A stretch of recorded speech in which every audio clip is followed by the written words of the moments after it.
ඕම් ගම් ගුරුපියෝ නමහ. උපත සහ මරණය පිළිබඳ රහස සොයමින් ජීවිතය හරහා ගමන් කරන විට ගුරුවරයෙකුගෙන් ලබාගත් ආශ්චර්යමත් දැනුම සහ ජීවිත අත්දැකීම් ලෝකයට පැවසීම මෙම නාලිකාවේ අරමුණයි. මෙය මාගේ පළමු ප්‍රශ්නය විය.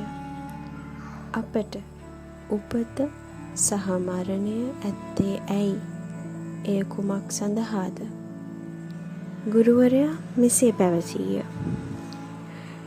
නොඉපදීම පිණිස ඉපදීමට, මිය නොයෑම සඳහා මිය යාමට, ඉගෙන නොගැනීම සඳහා ඉගෙන ගැනීමට, නොදැන සිටීම සඳහා දැන ගැනීමට, සහ කිසිවක් නොකිරීම පිණිස දේවල් කිරීමට.